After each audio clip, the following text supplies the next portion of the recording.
backfield. Can they do it again? Yes, they can! And the catch is made by Taj Washington. Touchdown, USC. Blocked by Embiid! Timmy, yes!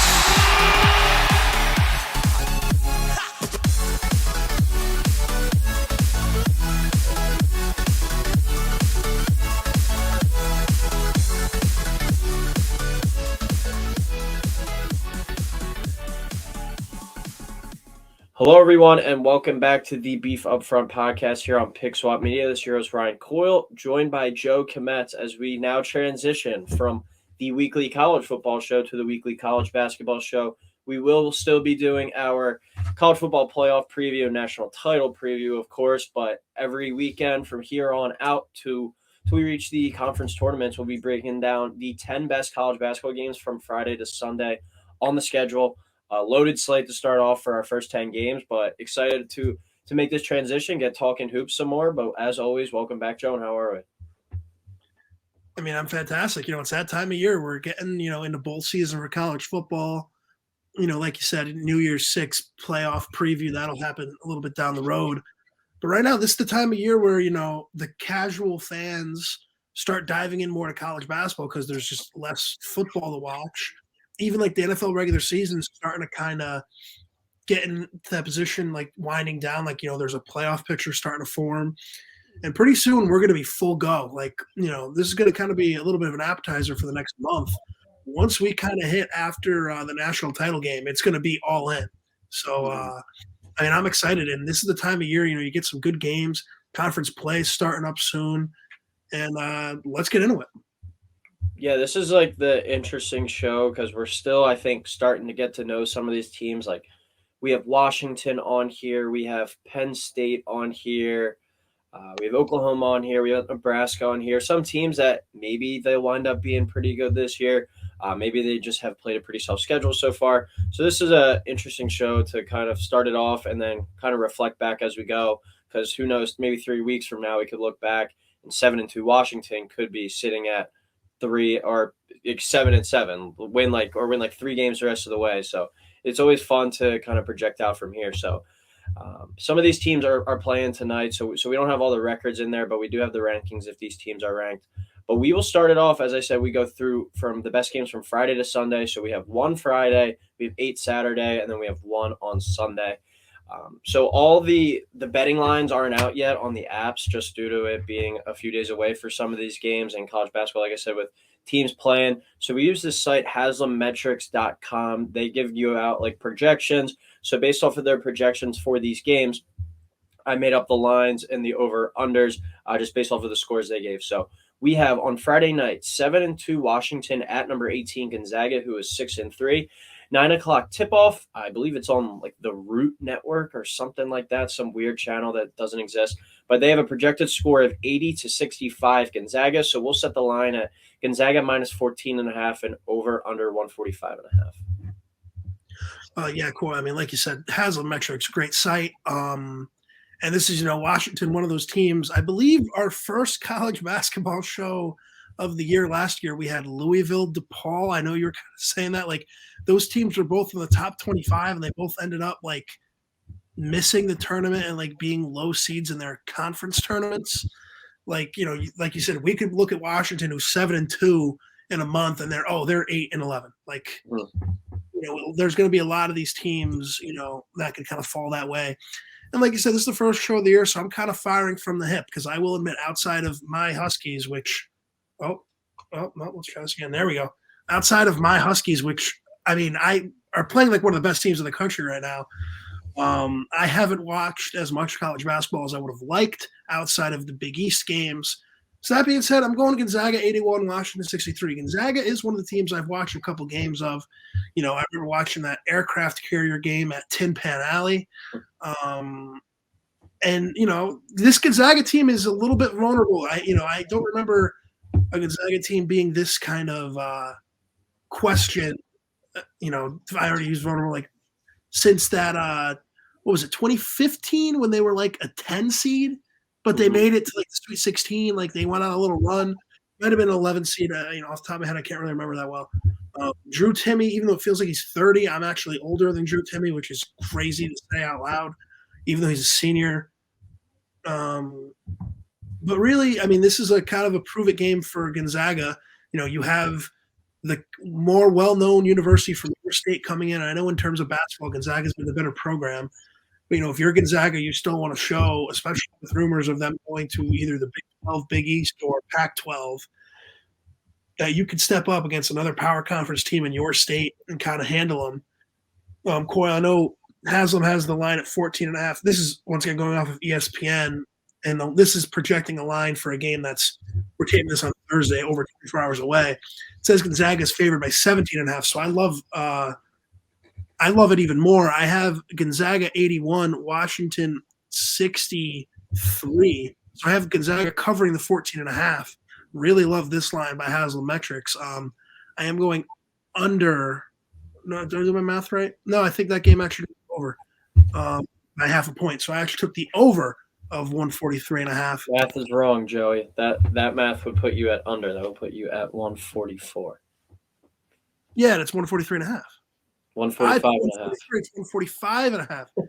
That makes sense. So I'm going under 145.5. I had 143. I was very confused. First show of the year, folks. Gotta love it. I can say Gonzaga is a better team here. When you're picking straight up, that's kind of what I'm focused on right now. It's tough to pick against Gonzaga at the Kennel. This is a home game, right? This isn't like a neutral site game. This is at Gonzaga. Mm-hmm. If the fans will show out there, like I said, you get a chance to, have the big – it's weird calling Washington big brother, but the premier program kind of in your state coming to your place. This is huge for Gonzaga.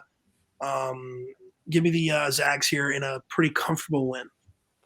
I'm going to take Gonzaga too, but I'm going to take Washington to cover, and I'm going to take the under. I'm going to go Gonzaga 71, Washington 62. So Washington plus 14.5 and under 145.5. As you mentioned, Joe, on last year's show, first show, we broke down DePaul versus Louisville. We also had NC State in there. All those teams didn't wind up making the tournament. Could Washington be one of those teams? I think by the end of the year they probably will, but the Pac-12 isn't that strong. Kind of as we've seen these past 4 or 5 years throughout college, they were always struggling. Remember that one party where we were just yelling that they were a 3-bid league, and that was a miracle.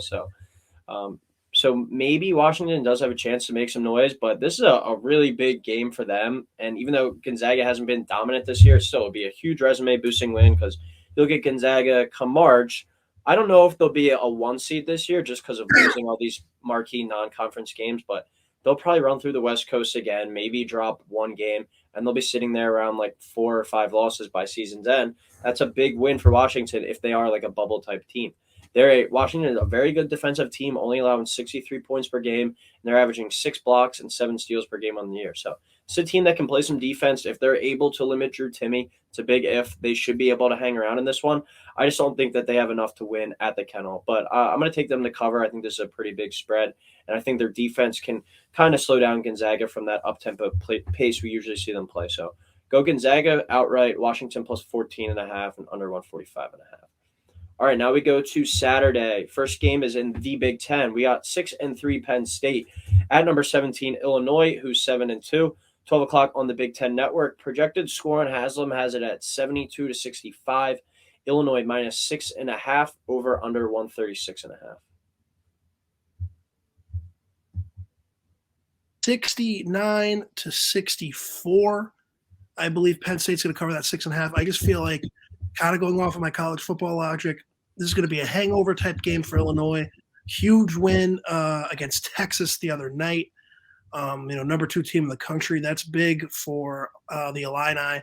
Now you're coming home. It's a noon tip-off. You're playing, in terms of basketball, they haven't exactly been a power in my lifetime in Penn State. And, you're now Illinois, a team that over the past couple of seasons has been rising up to that level of, the more consistent elite programs. That being said, I feel like this is going to be one of those games where Illinois is going to kind of be in a dogfight the whole time. Penn State's going to surprise some people. I wouldn't be surprised if you're going to get the alert on Saturday. Oh, Penn State leading, number 17 Illinois at the half with the fire emoji from Bleacher Report. And then Illinois is going to go on a late run here, close this game out at home in front of their fans. So that I'll take Penn State plus 6.5 and the under 136. I'm going to take Illinois in this one, but I'm going to take them to cover. I'm going to take them 72-63. So Illinois minus 6.5 and under 136.5, barely hitting there. I really focused in on that Illinois-Texas game. That was one of the games not few games, but one of the games that I really kind of just wasn't flipping back and forth. Just my eyes were dead set on that one. And I watched it from start to finish. And I came away really impressed with Illinois, evident of them beating number 2, Texas, but just their personnel. I think this is a team that has a chance. They got a lot of guys who have the ability to score the ball. Matthew Meyer lit it up, and he's not going to play that good every night, but they do have a bunch of guys that can score, and their best player, Terrence Shannon Jr., played poorly for most of the night, and they still found a way to win. Penn State, upstart program right now in the Big Ten. I think that they have a chance to compete for a tournament spot. Should be around a bubble type team. But Illinois at home is a really tough spot to go to. I think that they win and cover here. I just don't think Penn State's at their level quite yet. So Illinois minus 6.5, under 136.5. Third game of the week, we have Oklahoma at 7-2 versus number 9 Arkansas, who's 8-1 at a neutral site. I believe it's in Tulsa this game. 1:00 tip off on ESPN2. Haslam's got the projected score at 69-65 Arkansas, so we'll set the line at Arkansas minus 3.5 and over under 133.5 there. I'm going to go with Arkansas here, 71-68. So I'll take Oklahoma plus the 3.5, even though I don't like that.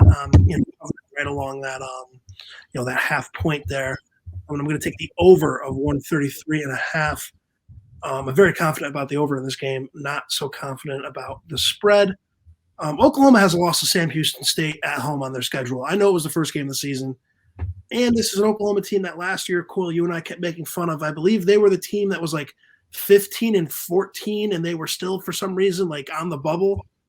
And we kept laughing about it because Lenardi had him as like one of his first 4 out, and we were like having a conversation like as a 500 team, basically, potentially getting into the tournament. So that stink from last season, plus, the fact that they have that loss to Sam Houston at home. They also have a loss to a Villanova team that I'm not really, sold on this year. I think Villanova will, figure it out and make the tournament, at the end of the year. But, as of right now, this has been a Villanova team that has kind of been shaky to start the year, to say the least. So that being said, I'm going to go with Arkansas here. I love what Musselman's doing down there. And I think the Hogs are going to win, a physical game. I'm surprised the over is only 133.5. I would expect it to be a couple points higher. But that being said, give me the Razorbacks here outright, and then Oklahoma covering the spread.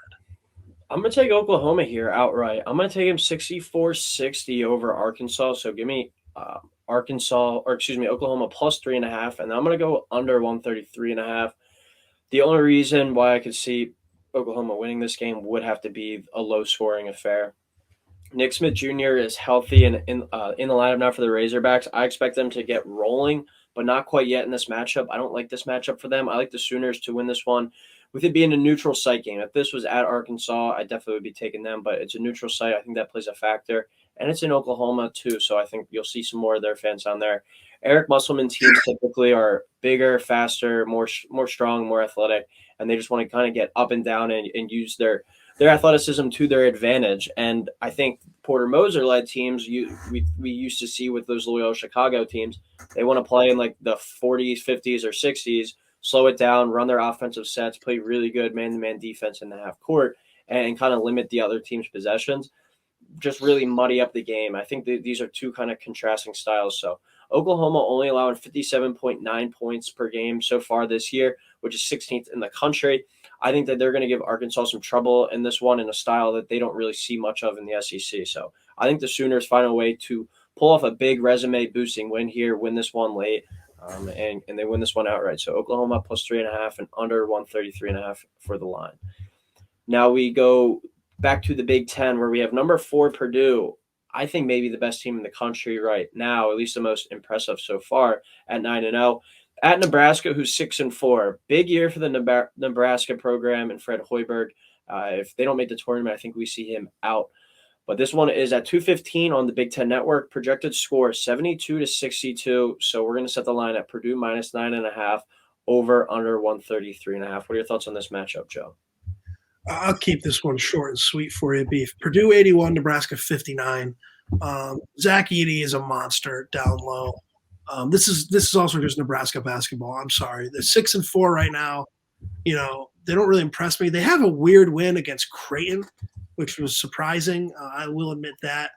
But I just don't. I know it's at Nebraska. I don't see Purdue really having any problems here. I feel like this is going to be a cakewalk game that, I won't even really check on until the next day. So give me Purdue here comfortably.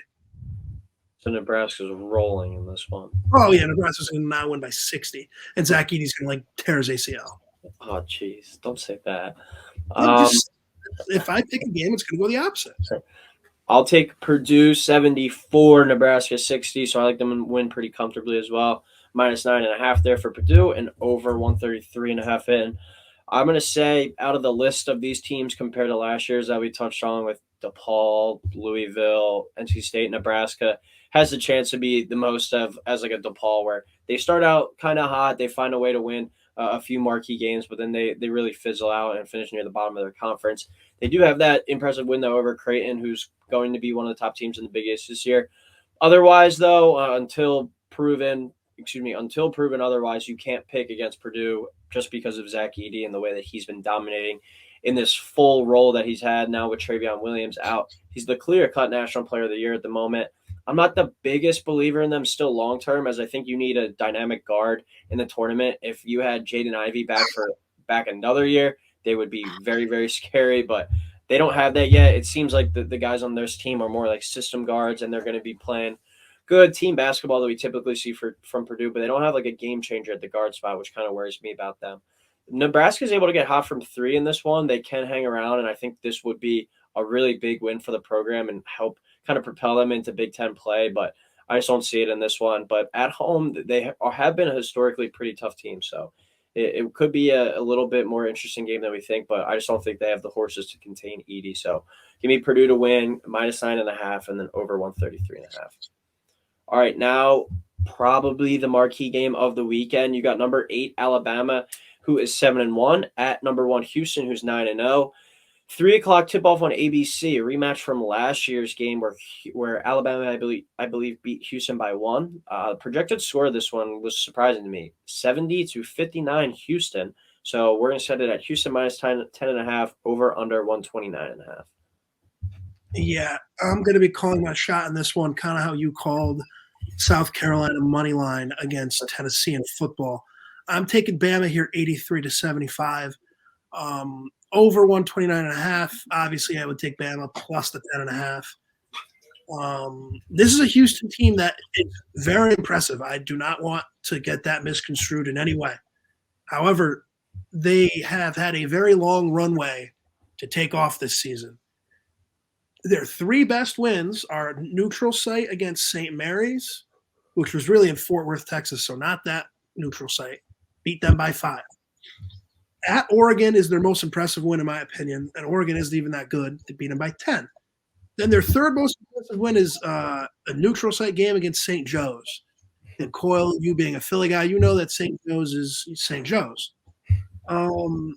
This is an Alabama team that is very good, and also an Alabama team that is very experienced coming off of the PK 85 run. They've played North Carolina. They've played UConn. They've played Michigan State. They have already had these big games, and going on the road to Houston doesn't exactly have them shaking in their boots. And like you said, Coyle, last year, I believe Bama won the game in overtime. They're not going to forget that. This is an Alabama team that's very good. Nate Oates, is a great coach. But, they're also a team that, like Nate Oates, if they're not making their shots, they're not making their threes, they're going to find themselves in trouble. I don't think it's going to be the case. I think it's going to be a wake-up call for Houston. This could be the game that Houston loses, though, and then wins out the rest of the season and is sitting there at like 29-1 or whatever going into the conference tournament. Mm-hmm. There's one thing for Houston, being in the American Athletic this year, Houston has a big game next week, and we'll probably have them on again against Virginia. But after that, their conference schedule, you kind of worry a little bit about them turning into somewhat of a Gonzaga, because as of right now, there's not a single ranked team in their conference. They only have 2 ranked games left. So don't be surprised if Houston loses this game. They're going to really be scrambling and quality wins schedule the rest of the way. Yeah, this is It was a bit of a toss-up for me here, but I'm gonna go with Houston to win. I think this is a really good back and forth, though. I'm gonna go Houston 70, Alabama 65. So Alabama plus 10.5, over 129.5. I think the game of the weekend, but I think it's going to tell us more about Houston than it does about Bama because, as you said, Joe, Houston's schedule after the Virginia game really kind of lightens up. Memphis is going to be a potential tournament team. Temple's had a few good moments. SMU's always tough. Cincinnati's still in there for now, but nothing really scary. Bama still has the full SEC slate. So this is more so just a kind of litmus test, I think, for them. Houston, while they're number one in the country, though, as you mentioned, Joe, best three wins, I think, Oregon, Kent State, and St. Mary's. They've been dominant, though, in a lot of these games against some of these poor teams. They're only allowing 47.3 points per game, the lowest by far in the country. Just a tough physical group that we've been kind of accustomed to over these past few years. Bama won this matchup 83-82 last year. So, Houston is out for revenge. It's one of those like circle the calendar type games. As always with Bama, though, over the last few years, if they can find a way to hit those outside shots, they will be in the game, as you touched on. But they're only shooting 35% from three this year, and now they're facing the best defense in the country. I think this is a good back and forth that sees Houston win in the end, aided by that home court advantage because they do get it pretty rocking down there. But I think the key in this one is just limiting Bama's success from three. And if they're able to do that, they should find a way to get the win at home. So I'll take Houston to win, but Bama to cover plus 10.5 and the over of 129.5 in there. All right, a big time mid-major game, one of the bigger mid-major games of the year. This is number 22, San Diego State, who comes in at 7-2, versus St. Mary's, who is 7-3. 3 o'clock on ESPN Plus, projected score of 64-63 in this one, with St. Mary's actually winning. St. Mary's minus 1.5. Over under 126.5 is what we have the line set at.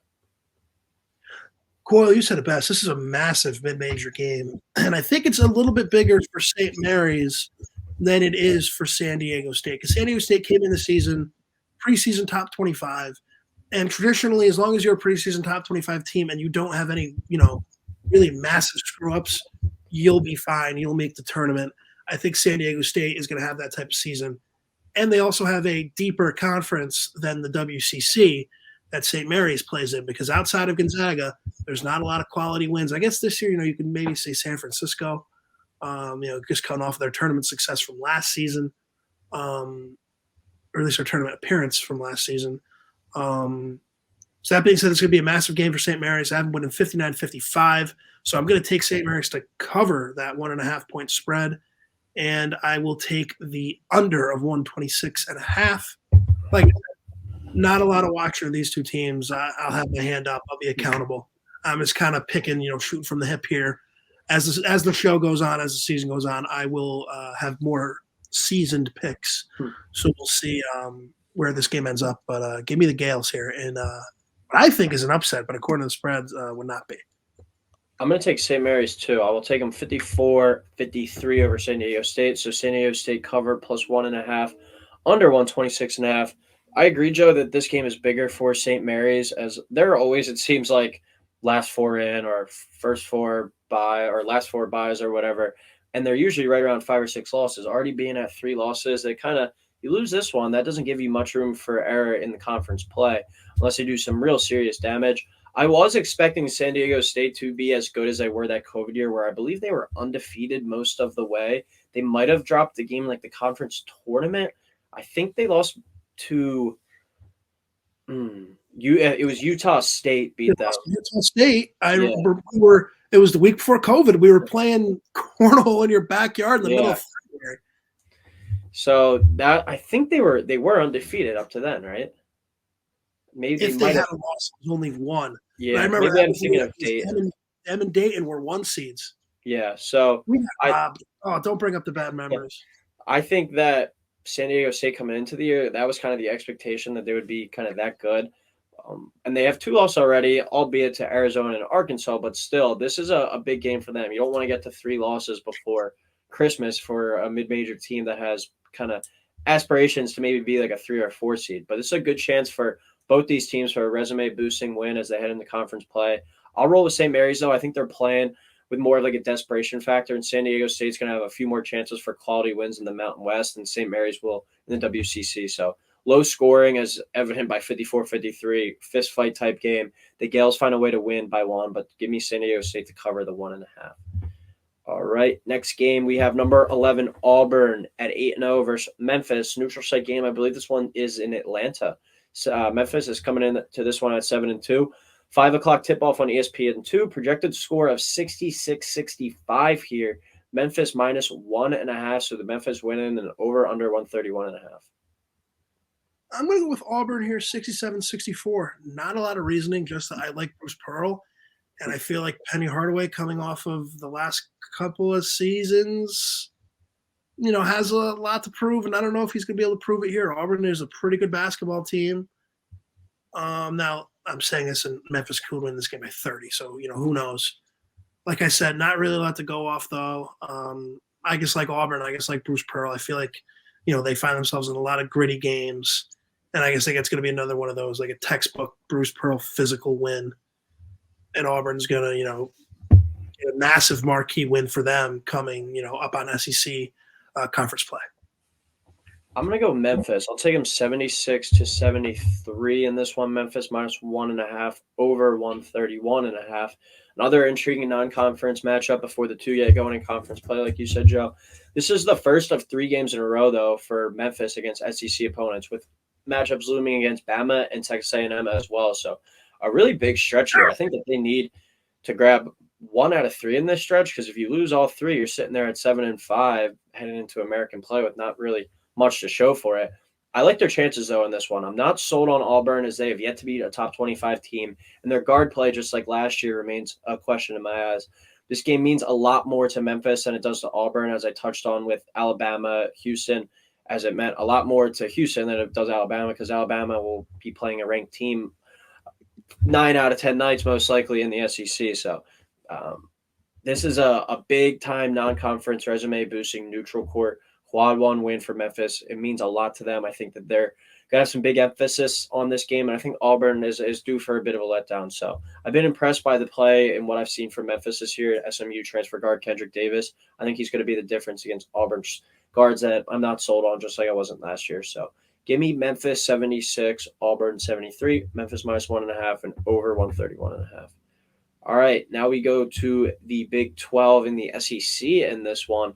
Huge, I think program-wise, this game means the most to any team that's playing this weekend. I think that's kind of fair to say, with number 6 Kansas at 8-1, traveling to 9-0 Missouri being that team that I think this game means the world to. 5:15 on ESPN. Projected score on Haslam, we have it at 82-76, Kansas winning. So Kansas minus 5.5, over under 157.5.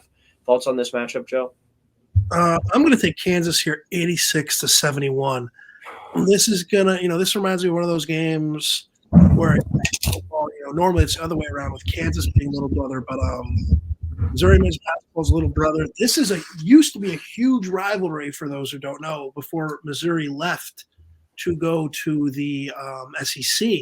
This was a huge rivalry in football. This was one of the biggest rivalries in the country, actually. I remember seeing something like Sports Illustrated has this is like one of the top 5 rivalries in college football. And this spreads to college basketball. These two fan bases legitimately hate each other. They despise each other. I think it's going to be a great environment at Missouri. But that being said, this is a step up in the competition that they have, gone against. I know they have one of the best offenses in the country in terms of, the statistics. But that being said, I mean, this is just such a leap. It's not even like they had played, like another decent, top 25 team. They haven't played anybody. Kansas, I think, is going to cruise in this game. And Missouri is going to be, scratching their heads, kind of being like, what the heck just happened here? Because I feel like they're just going to get punched right in the teeth. Yeah, I think Missouri's best win is over Wichita State. And I think Wichita State benefits just from their name, from what they've done in the past, more so than what they are right now. So who knows how good that win even is. I like Kansas in this one to win and to cover as well. I'll take them 80-70. So Kansas minus 5.5. I'm going to take the under here, 157.5.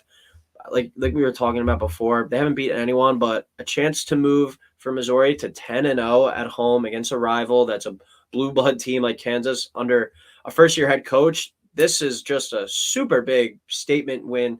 And this is probably the last Saturday home game, I think, before the kids go on Christmas break. So I expect it to be a pretty kind of rocking crowd down there. It's fun to imagine all those hypotheticals and whatnot that could come with this, but this is still a tall task playing the reigning national champions and one of the best programs in college basketball. Missouri scoring 93 a game. That's number one in the country. They've dropped 82 in every game this season, a number that Kansas has only hit in 5 out of their 9 games. So I think stylistically the Tigers could present some challenges for Kansas, but I'm not going to pick against the Jayhawks here. Missouri hasn't played anyone, while Kansas has arguably played a top 10 schedule in the country. So I think they're talented, more battle-tested. We're going to go rock chalk Jayhawk here, win, cover, and the under of 157 hitting. I think if Kansas does find a way to win this game, they slow down the pace and kind of halt this Missouri offense. It's off to 93 points per game so far. All right, now we go to another big game, probably the second biggest after the Alabama-Houston game. That's number 10 Arizona at 7-1 versus number 14 Indiana, who's 8-1, 7:30 on Fox. Projected score of 78-76 in this one, with Arizona winning. Arizona minus 1.5 over under 153.5. Joe. This game is going to be so much fun to watch. I'm predicting this game to go to overtime. I have Arizona 91, Indiana 88, taking the over. Even if the over doesn't hit, I feel like this is just going to be one of those fun games. Just take the over, root for points. I'll go Arizona minus the 1.5 here. I mean, both these teams are fantastic. Trace Jackson Davis for Indiana, I believe, got only the third triple-double in the history of the program the other night. I believe I saw that, come across my phone. This is just going to be I just can't say enough. This is actually the matchup I'm looking forward to the most this weekend. I'm excited to see Arizona's guard play here. Kind of like you said, Coyle, the mark of a great team is how deep we're going to go is through their guard play. I think Arizona has the horses here to make another deep run and get a 1 seed like they did last year.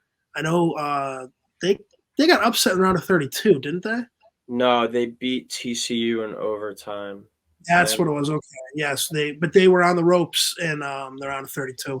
I think Arizona is a sleeper team for the Final Four this year, which is crazy to say that they're a sleeper team considering the fact that they're 10th in the country.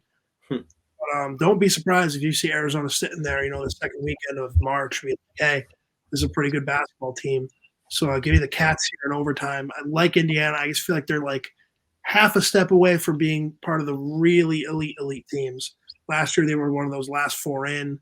This year, I think they're going to take a step up and be a 5 to 8 seed this year. Then next year, they will be on the elite level, back to that blue blood status. I like Arizona to win too, and I like them to do it pretty comfortably, actually. I'll take them 85-75, so Arizona minus 1.5 over 153.5. Another awesome game, and I think when we look up in March, at least Arizona, I'm not that sold on Indiana yet, but I could see them both going further than the other biggest game on Saturday, in my opinion, in the Bama-Houston one. I'm taking Arizona, though. Watching them play a few times in Maui, they really opened my eyes, even with the departures from last year and 3 NBA players and Benedict Mathurin, who's absolutely killing it, Dalen Terry, and then Christian Koloko. They still are able to score the shit out of the ball and play that really unselfish, up-tempo pace.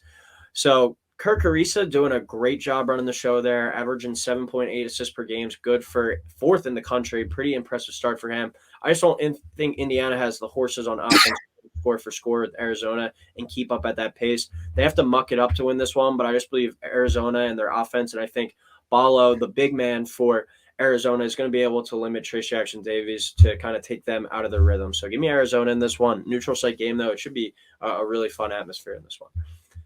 All right, 10th and final game of the weekend. We go to Sunday now.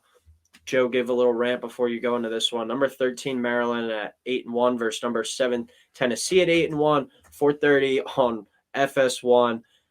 This one will be played at the Barclays Center in Brooklyn, where the Nets play. Projected score, Tennessee winning 65-62. So we'll go Tennessee minus 2.5 over under 126.5.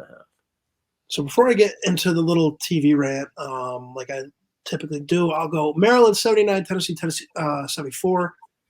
Tennessee basketball, I always say, I don't know what it is. I can just never pick them, even when they're clearly the better team. I don't know what it is about Tennessee basketball. I just don't like them. I feel like their fans think that they're like, a blue blood elite team when they're not. And Rick Barnes as a coach will never get you far. But that being said, screw you, Tennessee. Maryland 79, Tennessee 74. Maryland plus 2.5 over 126.5.